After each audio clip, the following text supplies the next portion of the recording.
దేవుని నామానికి మహిమ కలుగునుగాక. చేరువచ్చిన మీ అందరికీ కూడా నూతన సంవత్సర శుభాకాంక్షలు తెలియజేస్తున్నాను. I wish you all a very happy and blessed new year. మరి నాకు చెప్పరా తిరిగి? Happy new year, happy new year. Right. చాలాసార్లు రాత్రి కూడా ఇక్కడి నుంచి వాచ్ నైట్ సర్వీస్ చేసుకుని వెళ్తూ ఉన్నప్పుడు సాయంత్రం అయితేనే కొంచెం చీకటి పడితేనే ముగ్గులేయటం ప్రారంభిస్తారు కదా. వారు పాపం రాత్రి అంతా చల్లో ముగ్గులేస్తూ ఉంటారు.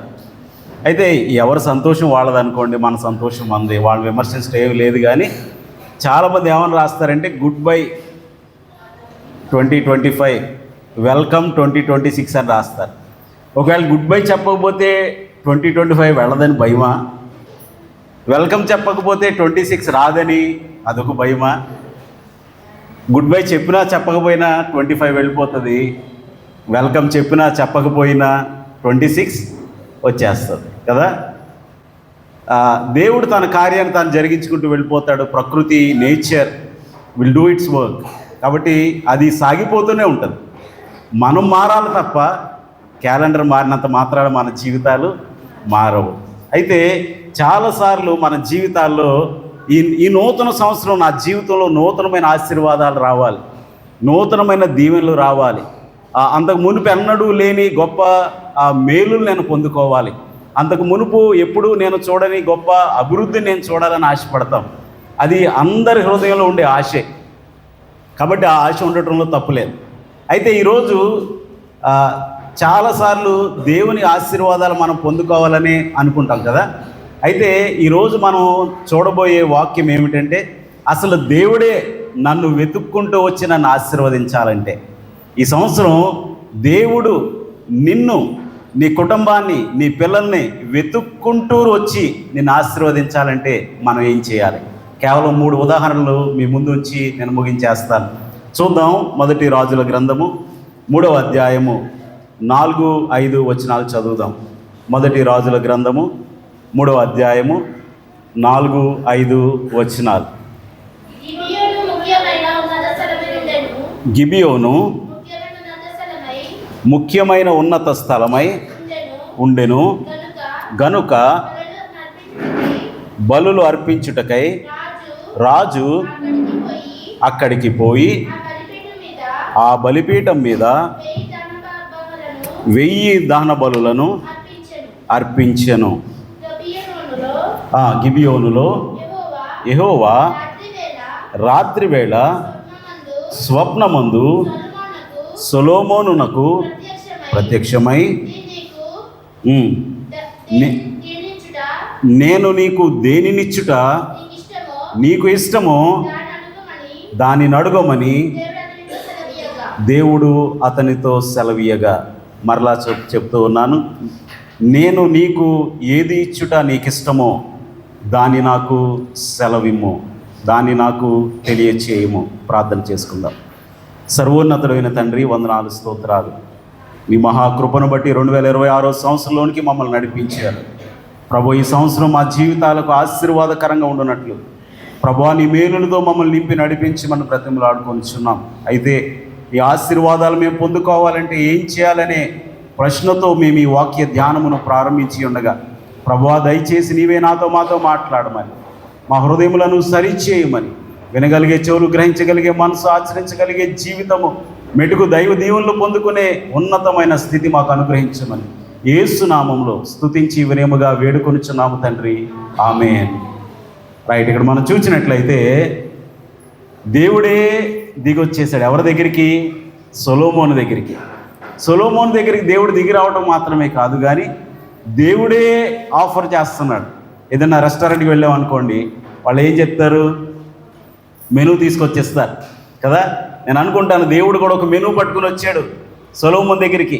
మెనూ పట్టుకుని వచ్చి, ఇదిగో నా మెనూలో ఇన్ని ఆశీర్వాదాలు ఉన్నాయి, సొలొమోనా నీకే ఆశీర్వాదం కావాలి, నిన్ను ఎలా ఆశీర్వదించాలి, నీ హృదయంలో ఉన్న ఆశ ఏంటి అని దేవుడు ప్రశ్నిస్తున్నాడు. ఎంత మంచి ప్రశ్న కదా.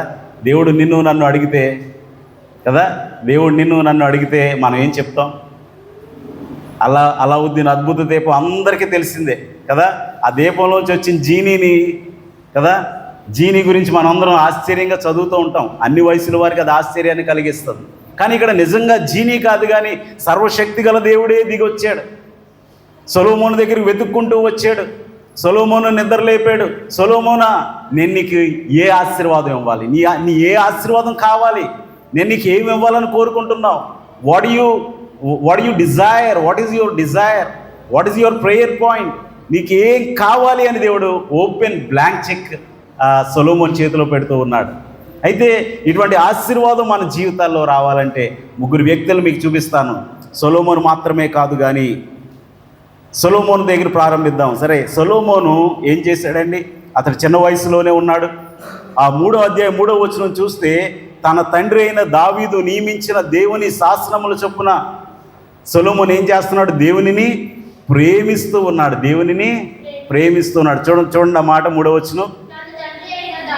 తన తండ్రి అయిన దావీదు నియమించిన కట్టడలను అనుసరించుచు సొలొమోను యెహోవాను ప్రేమించుచుండెను. సొలొమోను ఏం చేస్తున్నాడండి? సొలొమోను ఏం చేస్తున్నాడు?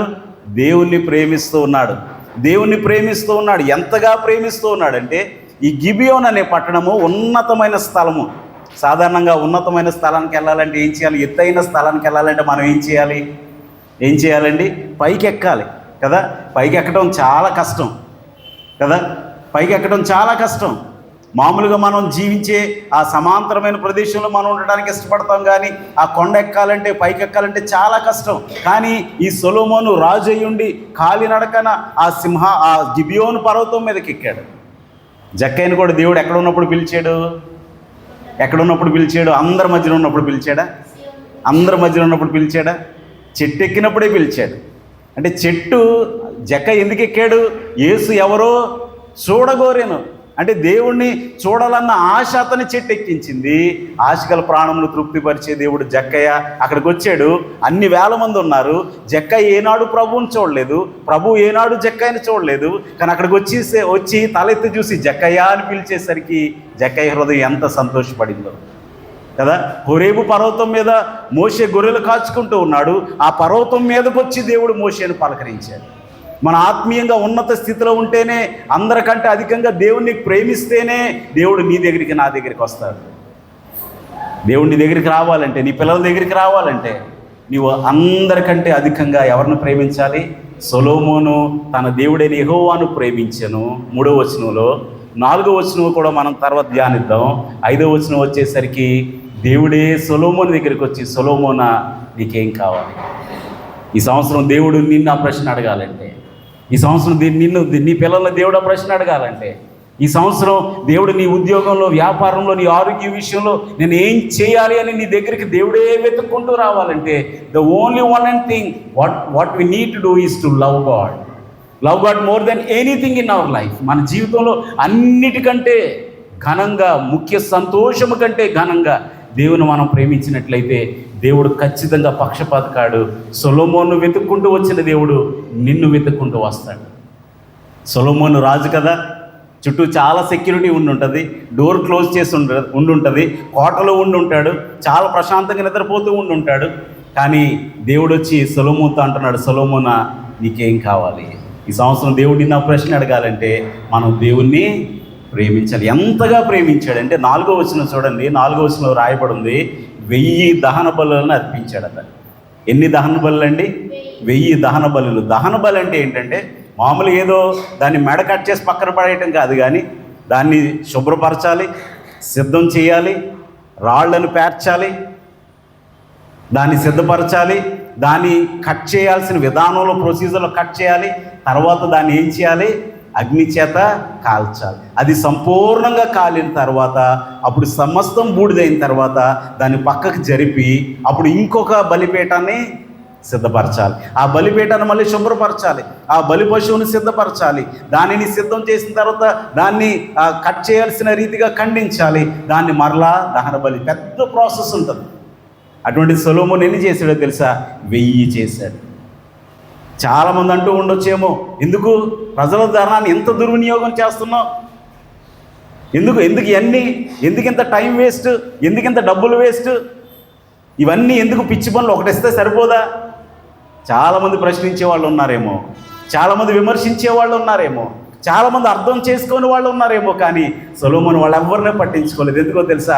తనకు కలిగే అవమానాలన్నిటికంటే, తనకు కలిగే ప్రశ్నలన్నిటికంటే, తన మీద పడే నిందలు అవమానాలన్నిటికంటే సొలొమోను దేవుని అధికంగా ప్రేమించాడు. హల్లెలూయా, హల్లెలూయా. ఈరోజు నీవు నేను మన మీద వచ్చే నిందల కంటే, మనల్ని వెనక్కి లాగే వారి అందరికంటే వాళ్ళ వైపు చూడకుండా ప్రభువుని చూస్తే, ప్రభువుని ప్రేమిస్తే, అన్నిటికంటే ఘనంగా దేవునికి మొదటి స్థానం ఇస్తే, దేవుడు వచ్చి నీ దగ్గరికి వచ్చి ఏమంటాడో తెలుసా? ప్రదీప్ గారి దగ్గరికి వచ్చారు అనుకుందాం. ప్రదీప్ నీకేం కావాలి? లేదా జానీ గారు మీకేం కావాలి? మన జీవితాల్లో దేవుడు ఇటువంటి ప్రశ్న మనల్ని వేయాలంటే, సొలొమోను దగ్గరికి దేవుడు వచ్చాడు. సొలొమోను అప్పటికి మహా అయితే 17 సంవత్సరాల వయసు, 20 సంవత్సరాల లోపే. దావీదు అప్పటికి బ్రతికే ఉన్నాడు. దావీదు చనిపోయాడు. సొలొమోను దగ్గరికి దేవుడు వచ్చాడు. సొలొమోను దగ్గరికి దేవుడు వచ్చి అడుగుతూ ఉన్నాడు, సొలొమోనా, నేను నీకేం చేయాలి? నువ్వేం చేయాలి? అందరి దగ్గరికి చాలా ఆశ్చర్యంగా అబ్రహాము దగ్గరికి దేవుడు వచ్చాడు. అబ్రహామా, నేను చూపించి దేశానికి వెళ్ళు, నేను నిన్ను ఆశీర్వదిస్తానన్నాడు. జక్కయ్య దగ్గరికి వెళ్ళి, జక్కయ్య రా, నేను నీ ఇంటికి వస్తానన్నాడు కదా. ఇలా చాలా మోషే దగ్గరికి వెళ్ళి, నువ్వు ఐగుప్తు దేశానికి వెళ్ళు అన్నాడు. వాళ్ళకి పనులు చెప్పాడు. కానీ సొలొమోను దగ్గరికి వచ్చేసరికి ఏం జరిగిందో తెలుసా? సొలొమోనా, నీకేం కావాలి? పని చెప్పలేదు. నీకేం కావాలి కదా. ఏ రెస్టారెంట్కి వెళ్ళినా సార్ ఇది మెను అంటే అప్పుడు మనం అడుగుతాం, మీ దగ్గర ఏంటి స్పెషల్ అని. ఏదైనా వేరే ఊరు వెళ్తే కూడా మీ ఊర్లో ఏంటి స్పెషల్ అని అడుగుతాం. సార్ మా దగ్గర ఇది చాలా బాగుంటుందండి, ఒకసారి ట్రై చేయండి అంటారు. అలాగా సొలొమోను కూడా ఏమంటున్నాడంటే, ప్రభువా, నీ ప్రజలను పరిపాలించడానికి నాకు జ్ఞానము దయచే. దేవుడు వచ్చి అడిగినప్పుడు సొలొమోను అడిగింది ఎంత ఘనమైనదంటే, ఏ కులమైనా, ఏ మతమైనా, ఏ ప్రాంతమైనా, ఏ శతాబ్దము దశాబ్దమైనా అందరూ ఒప్పుకునేది సొలొమోను జ్ఞానము గలవాడు, ద వైజెస్ట్ కింగ్. ఇశ్రాయేలు చరిత్రలో అంతగా నిలిచిపోవడానికి కారణం ఏంటో తెలుసు? అసలు ఇదంతా ఎక్కడ ప్రారంభమైందంటే 3వ వచనంలో ప్రారంభమైంది. సొలొమోను దేవునిని ప్రేమించాడు. సొలొమోను దేవుని కొరకు ఎవ్వరూ చేయని పని చేశాడు. 1000 దహన బలులను అర్పించాడు. సొలొమోను వెనక లాగేవారు ఉన్నారు. సొలొమోను చిన్నపిల్లడు కదరా, ఎందుకు నీకు ఈ శ్రమ? ఒకటి చాలు కదా. దేవుడికి 1కి 1000కి పెద్ద డిఫరెన్స్ ఏమీ లేదు. మంచి మనసుతో అర్పిస్తావు, ఒకటి చాలులే. 1000 ఎందుకు? ఇంత సమయం ఎందుకు? ఇంత అలసిపోవటం ఎందుకు? ఇంత ప్రయాసపడటం ఎందుకు? మనం ఎంత చేస్తే, సొలొమోను ఎంత ప్రేమిస్తే 1000 దహన బలులు అర్పిస్తాడు. ఒకసారి జ్ఞాపకం చేసుకో. సన్నీ విషయంలో కూడా నేను సాక్ష్యం చెప్తాను. ప్రతి ఆదివారం 6కే కాల్ చేసేవాడిని. సన్నీ అంటే నిద్రలోంచే లేచి బాబాయ్ అనేవాడు. అసలు ఏనాడు కూడా ఫ్రస్ట్రేషన్ కానీ, నేను ఎంత సంఘ విషయాల్లో ఎంత పని చెప్పినా మౌనంగా. మన కోతకాల పండుగ జరిగింది. ఆ రోజు చర్చ అయిపోయిన తర్వాత తను భోజనం చేయడానికి సమయం దొరకలేదు. క్రిస్మస్ జరిగింది, ఒక్క ఫోటోలో తను లేడు. ఎందుకంటే తనే ఫోటోలు తీశాడు. ఆ రోజు రాత్రి భోజనం కూడా చేయలేదు. అందరికంటే లాస్ట్ తనే, అందరికంటే ఎక్కువ కష్టపడేది తనే, అందరికంటే ప్రయాసపడింది తనే. ఇప్పుడు అందరికంటే ఉన్నత మంచి స్థితిలో దేవుడు ఆశీర్వదించింది. కాబట్టి మనం దేవునిని ఎంతగా ప్రేమిస్తామో ప్రియ సహోదరుడా, సహోదరి, దేవుడు ఖచ్చితంగా నీ దగ్గరికి వస్తాడు, నీ పిల్లల దగ్గరికి వస్తాడు. ఏమంటాడో తెలుసా? నీకేం కావాలి?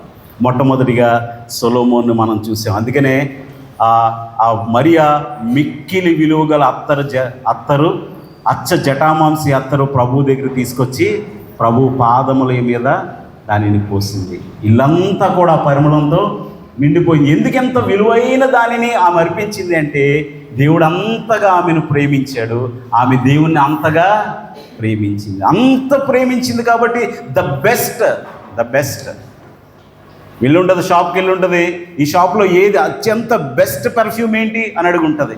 అత్యంత ఖరీదైనది ఏంటి అని అడుగుంటుంది. అంత విలువైన అత్తరును తీసుకొచ్చింది, ప్రభు పాదముల మీద పోసింది. ఎందుకంటే ఆమె విస్తారంగా ప్రభువును ప్రేమించింది. ఆమె ప్రేమ ఎందులో కనబడిందో తెలుసా? ఆ విలువైన అత్తరులో కనిపించింది. ప్రియ సహోదరుడా, సహోదరి, నీవు దేవుని ప్రేమిస్తే నీ విలువైన సమయాన్ని, నీ విలువైన హృదయాన్ని, నీ విలువైన జీవితాన్ని, నీ విలువైన శక్తిని, సామర్థ్యాన్ని ప్రభు కొరకు వెచ్చిస్తావు. అప్పుడు దేవుడు ఏమంటాడో తెలుసా? ఎవరు ఆటంకపరిచినా ఈమెను ఆటంకపరచకండి. సువార్త ఎక్కడ ప్రకటింపబడుతుందో అక్కడ ఈమె చేసిన కార్యము కూడా జ్ఞాపకం ఉంచబడుతుంది. మనం చేసే కార్యాలు జ్ఞాపకం ఉంచబడాలంటే, దేవుడు జ్ఞాపకం చేసుకోవాలంటే మనం దేవుని అధికంగా ప్రేమించాలి. రెండవదిగా మనం చూద్దాం, ఆదికాండము 9వ అధ్యాయం 1వ వచనం. మొదటి వ్యక్తి సొలొమోను, రెండవ వ్యక్తి నోవాహు. ఆదికాండము 9వ అధ్యాయము, ఆదికాండము 9వ అధ్యాయము 1వ వచనం.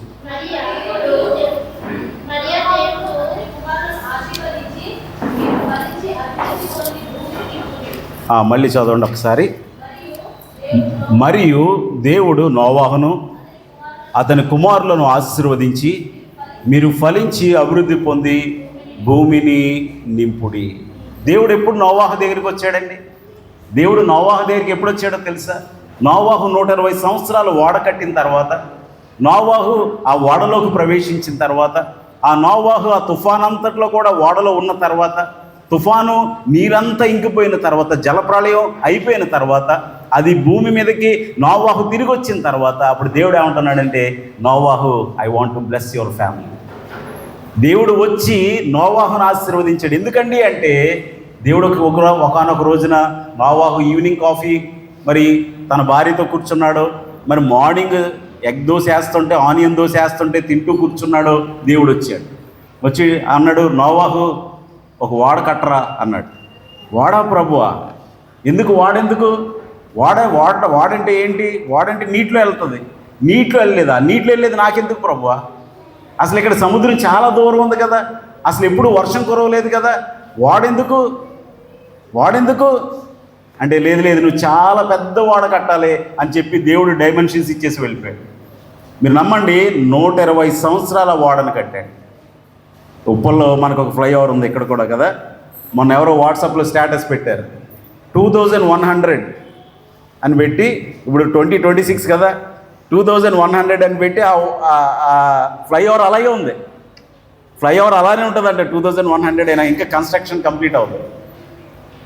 ఇప్పటికే 6-7 సంవత్సరాలు అయిపోయింది. మనం అందరం బాధపడుతూ ఉంటాం ఆ ట్రాఫిక్లో. అయితే నోవాహు 120 సంవత్సరాలు ఓడను కట్టాలంటే, గమనించండి, ఇల్లు కట్టు చూడు, పెళ్లి చేసి చూడు అంటారు. ఇల్లు కట్టేసరికి, ఇల్లు కట్టి చూడంటే చూసి కట్టిన వాడికి తెలుస్తుంది. ఒళ్ళు ఏమైపోద్ది? ఒళ్ళు డబ్బులు పరస ఖాళీ అయిపోద్ది కదా, ఒళ్ళు గుల్లైపోద్ది. ఎంత శ్రమ ఒక ఇల్లు కట్టాలంటే, ఎంత శ్రమ! అటువంటిది ఒక ఇల్లు కట్టడానికే, ఒక 6 నెలలు ఇల్లు కట్టడానికి అంత శ్రమ అయితే 120 సంవత్సరాలు ఓడను కట్టాడు. అది సముద్రం చాలా దూరంగా ఉంది. ఏనాడు వర్షం రాలేదు, ఏనాడు తుఫాన్ రాలేదు, ఏనాడు వరదలు రాలేదు, ఏనాడు అతివృష్టి లేదు, ఏనాడు అసలు వర్షం చినుకనేది వారు ఎరుగారు. అటువంటి పరిస్థితుల్లో నోవాహు 120 సంవత్సరాలు ఓడను కట్టాడు. రోజు ఉదయమే టక్కంట వేసుకుని రెడీ అయిపోయి ఆ పనిముట్లు పట్టుకుని తన కుటుంబాన్ని తీసుకుని వెళ్తుంటే, నోవాహు ఎంత పిచ్చోడురా, నీకేదో స్వరం వినపడిందా? నువ్వేదో ఓడను కడుతున్నావా? అసలు వాడంటే అసలు ఎప్పుడన్నా వాడెక్కిన మొహమేనా? ఎప్పుడన్నా నీటిని చూసిన ముఖమేనా? ఎప్పుడన్నా సముద్రాన్ని చూసిన ముఖమేనా? నువ్వెందుకురా ఓడను కడుతున్నావు అని ఎంత విమర్శించారు. అన్నిటికంటే కష్టమైన పార్ట్ ఏంటో తెలుసా? తన భార్యను ఒప్పించడం, తన పిల్లలను ఒప్పించడం.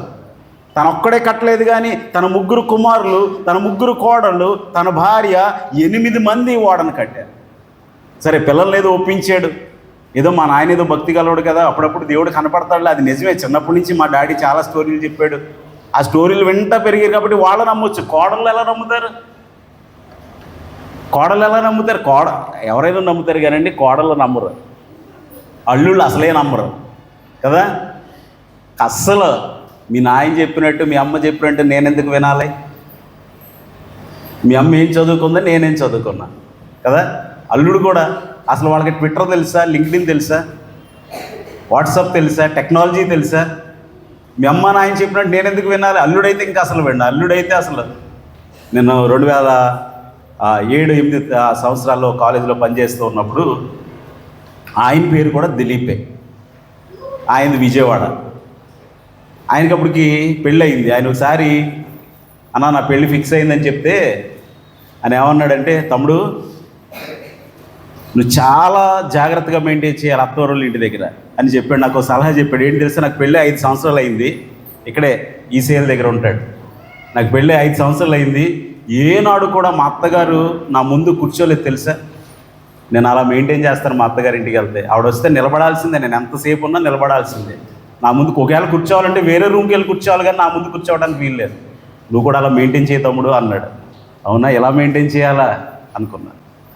అలా మెయింటైన్ చేసేవాళ్ళు ఉంటారు. కానీ నోవాహు కోడళ్ళు ఎంతగా కన్విన్స్ అయ్యారంటే, నోవాహు యొక్క భక్తి జీవితం ఎంత ప్రభావితం చేసిందంటే, తన కుమారులను ప్రభావితం చేసింది, తన కోడలను ప్రభావితం చేసింది. అనేక మంది వెనక్కి లాగుతూ ఉంటే అతడు వెనక్కి తిరిగి చూడలేదు. ఎంతోమంది విమర్శిస్తూ ఉంటే, బుర్రలేనివాడా అని విమర్శిస్తూ ఉంటే, ఎందుకు ఇంత పనికిమాలిన పని చేస్తున్నావు అని అడుగుతూ ఉంటే, నోవాహు ఏనాడు కూడా వెనక్కి తిరిగి చూడలేదు. ఎందుకో తెలుసా, నోవాహు వారి విమర్శల కంటే దేవుని అధికంగా ప్రేమించాడు. అన్ని సంవత్సరాలు అన్ని విమర్శలు ఎదుర్కొన్నాడు, అన్ని నిందలు ఎదుర్కొన్నాడు, అంత కష్టపడ్డాడు. ఇప్పుడు దేవుడు నోవాహు దగ్గర వచ్చి ఏమంటున్నాడో తెలుసా, నోవాహు I want to bless your family.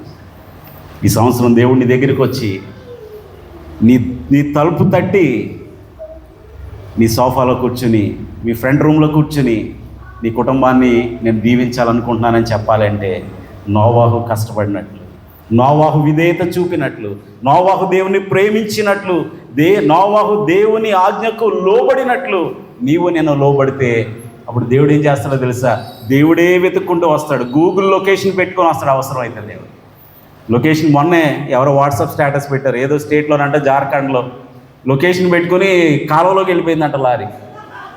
చీకట్లో పాపం ఫాస్ట్గా వెళ్ళిపోతున్నాడు. ఆ లొకేషన్ ఉంది కదా అని వెళ్ళిపోయాడు చాలా దూరం. సడన్గా చూస్తే కాలువలో ఉన్నాడు. ఇదేంటి వాటర్ వచ్చేస్తుంది ఏంటంటే లొకేషన్ ఎక్కడ తీసుకెళ్ళింది. అలా ఒక్కోసారి గూగుల్ లొకేషన్ మనం మోసం చేయొచ్చేమో, కానీ దేవుడు ఖచ్చితంగా నీళ్ళను వెతుక్కుంటూ రావాలంటే, దేవుడు నీ ఇంట్లోకి రావాలంటే, దేవుడు నీ కుటుంబాన్ని ఆశీర్వదించాలంటే నోవాహు వలె మనం దేవుని సన్నిధిలో కష్టపడాలి.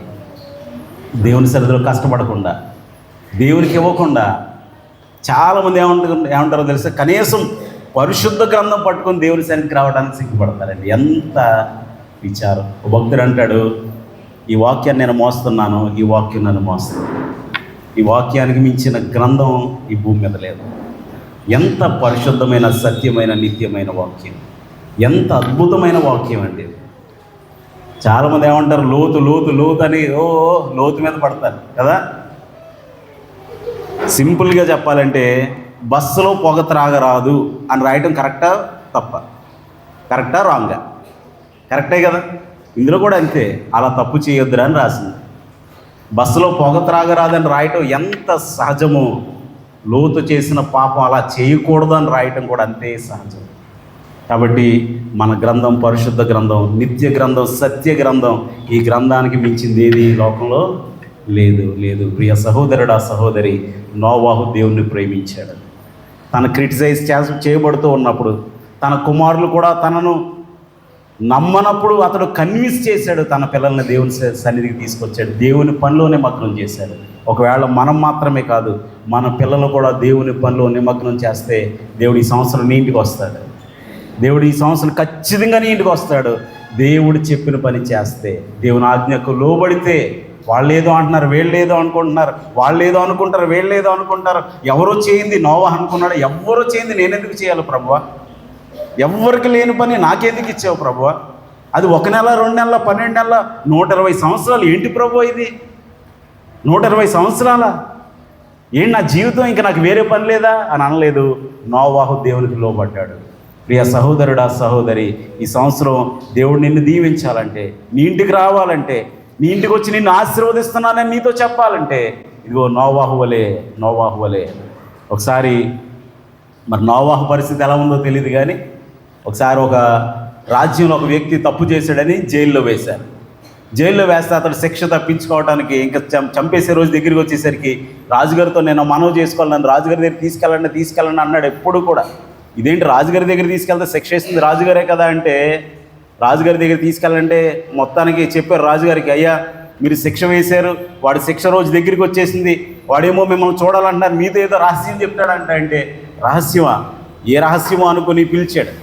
పిలిచేసరికి అతడు అన్నాడు, అయ్యా నాకు ఒక 6 నెలలు ఇస్తే నేను ఎగిరే గుర్రాన్ని తయారు చేస్తానన్నాడు. ఏమన్నాడు? నేను ఎగిరే గుర్రాన్ని తయారు చేస్తాను, నాకు ఇంత మెటీరియల్ కావాలి, నాకు ఇంత మ్యాన్ పవర్ కావాలి, నన్ను ఒక్కడిని వదిలేయాలి, నన్ను ఏ ప్రశ్న వేయకూడదు, నేను అడిగింది ఎలా తీసుకురావాలన్నాడు. ఈలోపు ఒక నెల అయిన తర్వాత ఎవరో అడిగారు, ఎలా చేస్తావు ఎగిరే గుర్రాన్ని, రాజుగారికి ఆశలు పుట్టించావు అంటే ఇంకా 5 నెలల టైం ఉంది, 150 రోజుల టైం ఉంది. ఈ 150 రోజుల్లో ఏదైనా జరగవచ్చు. ఇదో నేను చెక్క గుర్రం చేస్తున్నాను కదా ఆ గుర్రం ఎగరావచ్చు అన్నాడంట. సామెత అలా వచ్చింది. శత్రుదేశం రావచ్చు, రాజుగారినే మన అంతర్గతంగా ఏదో రాజకీయం జరిగి రాజుని చంపేయవచ్చు, రాజుగారి మనసు మారవచ్చు, వేరే దేశం వచ్చి దండయాత్ర చేసి మన రాజ్యాన్ని ఆక్రమించేసుకోవచ్చు, చివరగా గుర్రం ఎగరవచ్చు.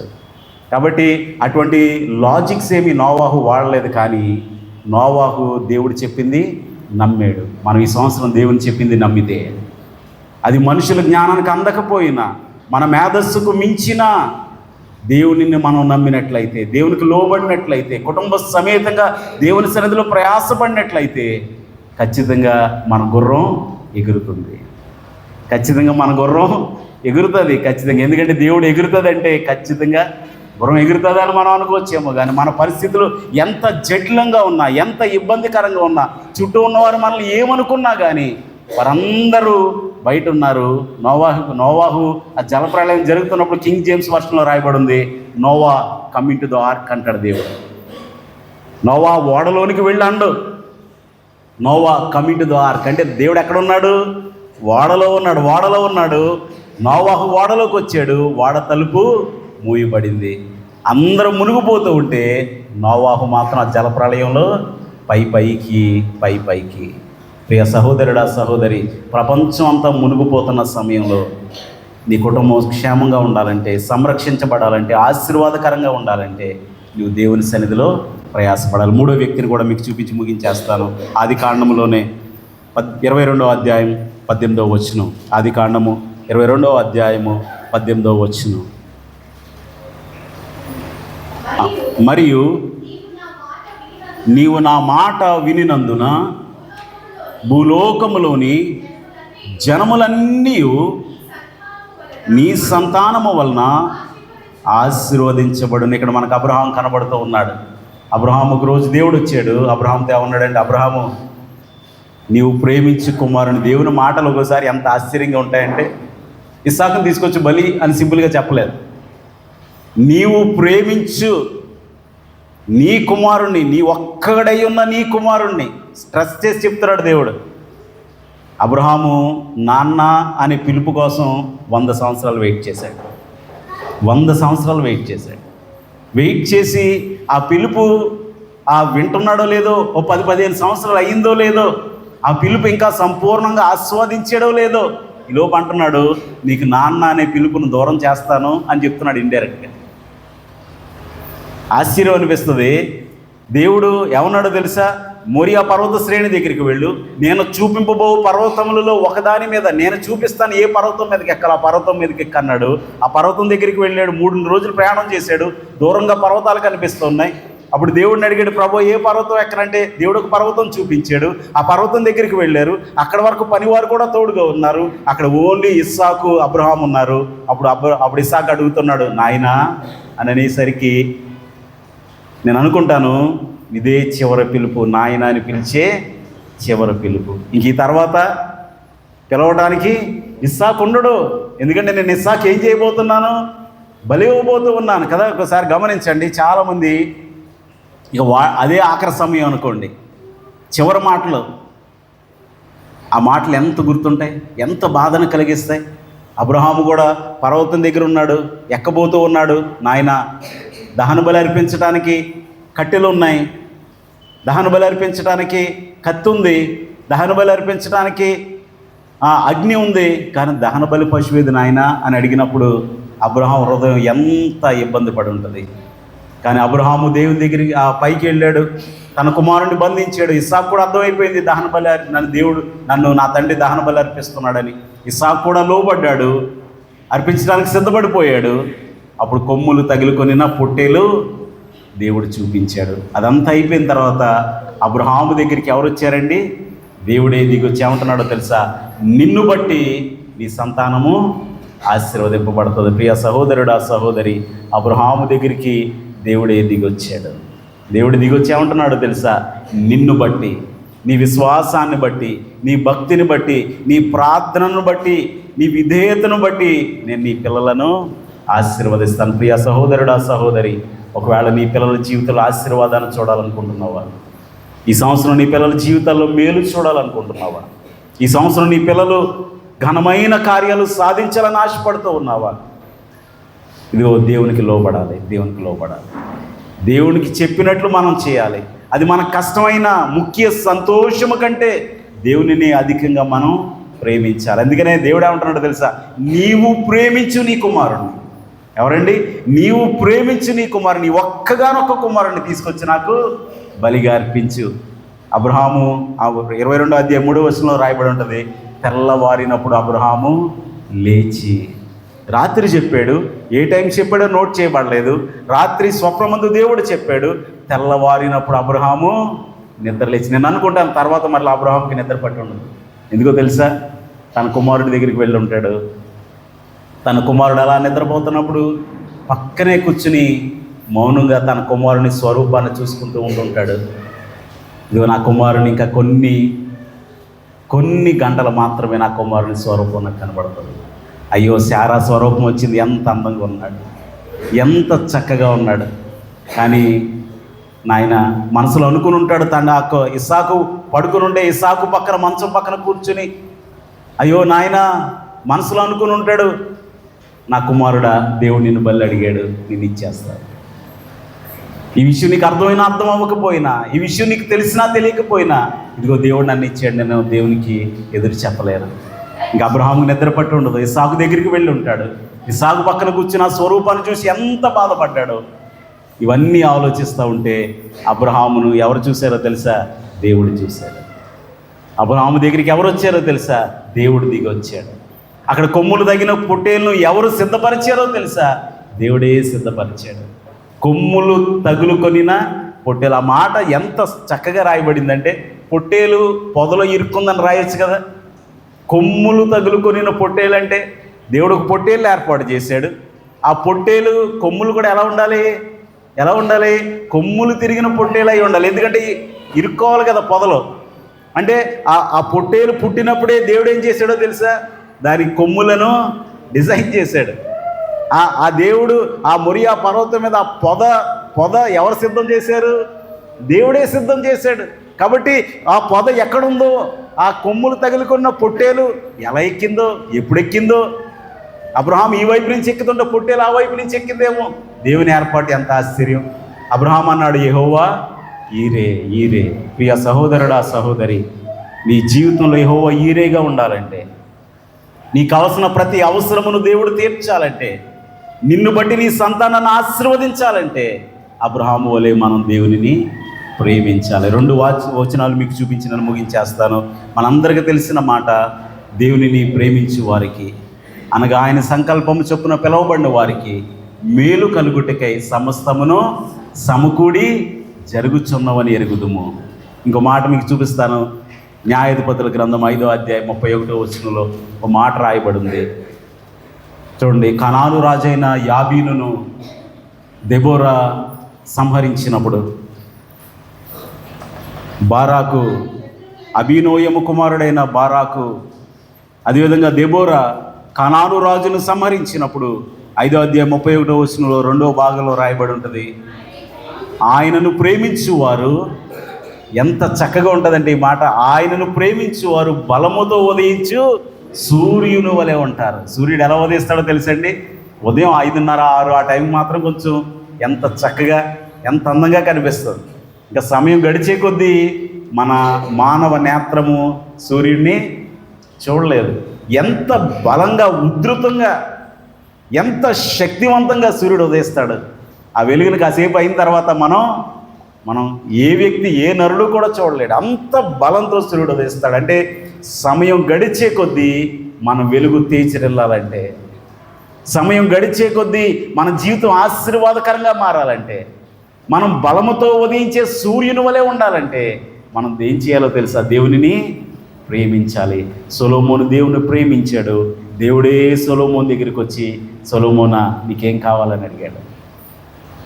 రెండవదిగా నోవాహు దేవుణ్ణి ప్రేమించాడు. ఎంతమంది విమర్శించినా, ఎంతమంది పెదవి విరచినా, ఒక వ్యక్తి అంటున్నాడు, నీ వెనకాల మాట్లాడుకునేవాడు నీ వెనకున్నాడు, నువ్వు ముందున్నావు. భలే ఉంది కదా ఈ మాట. నీ వెనక నీ గురించి అనుకునేవారు ఉండుంటారు, చాలామంది ఉండుంటారు. నీ తోబుట్టువులే, నీ బంధుమిత్రులే, నీ ఆఫీస్లో కొలీగ్సే, నీ మేనేజర్సే, నీ పక్కింటి వాళ్ళే, ఎవరో ఎంతోమంది ఉండొచ్చు. నీ వెనక నీ గురించి మాట్లాడేవాడు వెనకున్నాడు, నువ్వు ముందున్నావు. ముందుకే సాగిపో. మనం ముందుకే సాగిపోవలసిన వారమై ఉన్నాం. నోవాహు వెనకాల ఎంతోమంది నవ్వుకున్నారు, హేళన చేశారు. కానీ నోవాహు దగ్గరికి వచ్చి వాళ్ళందరి ఇల్లు, ఎవరైతే హేళన చేశారో వాళ్ళందరి ఇల్లు దాటుకుంటూ వచ్చాడు దేవుడు. వాళ్ళందరి ఇళ్ల ముందు నుంచి నడుచుకుంటూ వచ్చాడు దేవుడు. వాళ్ళందరి ఇళ్లను దాటుకుని వాళ్ళ ఎంత ముందు నుంచి వచ్చి నోవాహు ఇంటికి వచ్చి నోవాహును ఆశీర్వదించాడు దేవుడు. ఎంత ఆశ్చర్యం కదా. మూడవదిగా అబ్రహాము. ప్రియ సహోదరుడా, సహోదరి, అబ్రహాము తన ముఖ్య సంతోషము కంటే దేవునిని అధికంగా ప్రేమించాడు. మనం దేవుని ప్రేమించినట్లయితే ఈ సంవత్సరం మన జీవితాలకు ఆశీర్వాదం. అందరూ చెప్తున్నారు ఈ సంవత్సరం మీకు అది జరుగుతుంది. సేవకులు కూడా ఈ సంవత్సరం మీకు అసలు అటువంటి వాక్యాలు మనకొద్దు. మనం దేవుణ్ణి ప్రేమిస్తే దేవుడు ఖచ్చితంగా మనలను ఆశీర్వదిస్తాడు. ఈరోజు ఈ సంవత్సరం మన జీవితాలకు ఆశీర్వాదకరంగా ఉండాలంటే సొలొమోను వలె ప్రేమిద్దాం, నోవాహు వలె ప్రేమిద్దాం, అబ్రహాము వలె విధేయతను కనపరుద్దాం. తలలు వచ్చినట్లయితే ప్రార్థన చేసుకుందాం. అంతకు మునుపెన్నడూ ప్రేమించినట్లుగా, అంతకుముందు ప్రయాసపడనట్లుగా, అంతకుముందు దేవునికి సమయాన్ని వెచ్చించనట్లుగా ఈ సంవత్సరం మనం వెచ్చిద్దాం. దేవుని కొరకు ప్రయాసపడదాం. దేవుని కొరకు మన శక్తిని, జ్ఞానాన్ని, బలాన్ని మనం ఉపయోగిద్దాం. దేవుడు మనలను ఆశీర్వదించడానికి ఇష్టపడే దేవుడు. సొలొమోనును వెతుక్కుంటూ వచ్చిన దేవుడు నీ పిల్లల దగ్గర వెతుక్కుంటూ రావాలా? అబ్రహామును బట్టి తన పిల్లల్ని ఆశీర్వదించిన దేవుడు నీ పిల్లల్ని ఆశీర్వదించాలా? నోవాహును బట్టి నోవాహు కుటుంబాన్ని దీవించిన దేవుడు నీ కుటుంబాన్ని దీవించాలా? ప్రేమిద్దామా? తీర్మానం చేసుకుందామా? ఒకసారి అందరూ లేచి నిలబడినట్లయితే ఒక్క పల్లవి పాడదాం. అందరూ లేచి నిలబడినట్లయితే ఒక తీర్మానం చేసుకుందాం. ఈ న్యూ ఇయర్ రిజల్యూషన్ చేసుకుందాం. ఈ ఒక్కసారి రిజల్యూషన్ చేసుకుందాం. పాడదామా? యథార్థంగా పాడదామా? నిన్నే ప్రేమింతును, యేసు, నిన్నే ప్రేమింతును, నీవేను తీరుగా నీ సన్నిధిలో మోకరించి నీ మార్గములో సాగేదా, నీరసించక సాగేదా, నీవేను తీరుగా. ఇంకొకసారి చెప్తాం. నీ సన్నిధిలో మోకరించి నీ మార్గములో సాగేదా, నీరసించక సాగేదా, నీవేను తీరుగా, నిన్నే ప్రేమింతును. చెప్దాం, హృదయపూర్వకంగా చెప్దాం. నే ప్రేమింతును యేసు, నిన్నే ప్రేమింతును. చెప్దామా? నిన్నే ప్రేమిస్తాను ప్రభువా. ఈ సంవత్సరం నిన్నే ప్రేమిస్తాను ప్రభువా. అందుకే సంతోషం కంటే అధికంగా నిన్ను ప్రేమిస్తాను. ఈ సంవత్సరం నా జీవితంలో గొప్ప మేలు నేను చూడాలి ప్రభువా. ప్రభువా, నీవు నన్ను ఆశీర్వదించాలంటే నిన్ను ప్రేమించాలి. వి లవ్ యూ లార్డ్ చెప్దామా? ఐ లవ్ యూ లార్డ్ అని చెప్దామా? ప్రభువా, ఐ లవ్ యూ అని చెప్తాను. ప్రభువా, నిన్ను ప్రేమిస్తాను ప్రభువా, నిన్ను ప్రేమిస్తాను. We love you lord.